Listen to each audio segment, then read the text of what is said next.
राम राम। आज हम बात करते हैं 13 का अंक शुभ या अशुभ। हिंदू धर्म में संख्या को अशुभ मानने के संकेत कहीं भी नहीं मिलते हैं, परंतु ऐसा माना जाता है कि किसी भी व्यक्ति की मृत्यु के पश्चात 13वें दिन उसकी आत्मा को पूर्ण शांति प्राप्त होती है। 12 दिन तक उसकी आत्मा पृथ्वी लोक पर ही घूमती रहती है।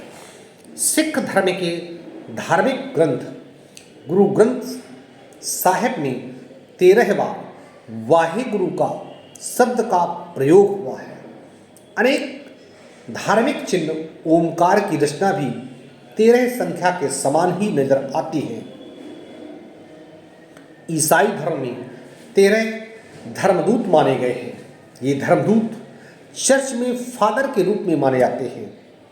मध्य अमेरिका में इस संख्या को भाग और दुर्भाग्य के संबंध में बहुत महत्वपूर्ण माना गया है।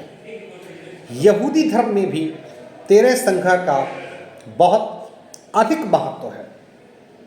उनके धार्मिक ग्रंथ के अनुसार भगवान ने 13 दया के गुण बताए हैं। 13 की संख्या को विभिन्न देशों में दुर्भाग्यशाली माना जाता है। अगर 13 तारीख को शुक्रवार आ जाए तो ये दिन बहुत ही दुर्भाग्यशाली माना जाता है। कई खेलों में 13 नंबर की जर्सी ही नहीं होती, यानी जॉकेट ही नहीं होती है। वहीं भारत में उत्तर प्रदेश के नोएडा में 13 सेक्टर ही नहीं है।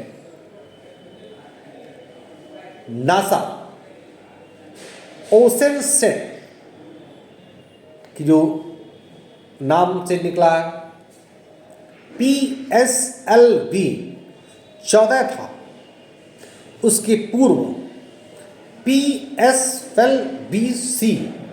12 था।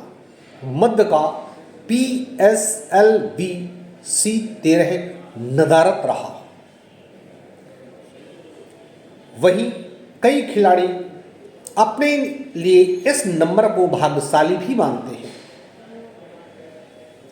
संयुक्त राज्य अमेरिका के डेन मैरिनो नामक फुटबॉल खिलाड़ी अपने लिए 13 नंबर की जर्सी को भाग्यशाली मानते हैं। बास्केटबॉल के महान खिलाड़ी बिल कैम्बरेल ने अपने पूरे करियर में 13 नंबर की जर्सी ही पहनी थी। आइसलैंड के प्रसिद्ध हैंडबॉल खिलाड़ी सिग्रन स्वेंस ने अपने अंतर्राष्ट्रीय करियर में 13 नंबर की जर्सी को ही धारण किया है। इटली में भी 13 की संख्या को भाग्यशाली अंक माना गया है, परंतु उसके दुर्भाग्यशाली होने का प्रभाव अब इटली में भी माना जाने लगा है। कॉलगेट यूनिवर्सिटी के अनुसार 13 की संख्या शुभ होती है। उन्होंने अपने संगठन की शुरुआत सन 1819 में 13 व्यक्तियों को $13 की रकम और 13 प्रार्थनाओं के साथ की थी, और इस कैंपस के पते में भी 13 का अंक ही आता है। अब तो इस विश्वविद्यालय को कॉलगेट 13 के नाम से भी जाना जाता है। भारत के पूर्व प्रधानमंत्री अटल बिहारी वाजपेयी के साथ भी इस संख्या का संयोग शुभाशुभ दोनों ही रूपों में रहा है। जब वे पहली बार भारत के प्रधानमंत्री बने तब उनकी सरकार 13 दिन सत्ता में रही, जबकि वे दूसरी बार प्रधानमंत्री बने तो उनकी सरकार 13 महीने चली, और पुनः 13वीं लोकसभा उनके लिए इतनी भाग्यशाली रही कि उन्होंने अपनी सरकार का 13वीं लोकसभा की सरकार का संपूर्ण कार्यकाल पूर्ण किया, परंतु 14वीं लोकसभा में वो बहुमत नहीं प्राप्त कर पाए। हॉलीवुड एवं बॉलीवुड में भी 13 तारीख के दिन आने वाले शुक्रवार को शुभ नहीं माना जाता है। इस दिन कोई भी निर्माता निर्देशक अपनी फिल्म प्रदर्शित करने से कतराते हैं।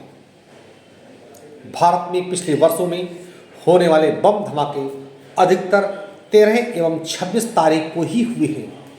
शायद इसके पीछे आतंकवादियों का भी ये मानना होगा कि 13 अंक उनके लिए शुभ फलकारी होता है, लेकिन एक आम व्यक्ति के मन में ये बात आज संपूर्ण देश में और विश्व में बात घर कर चुकी है कि 13 एवं 26 तारीख को सुरक्षा के दृष्टिकोण से शुभ नहीं माना जाता है।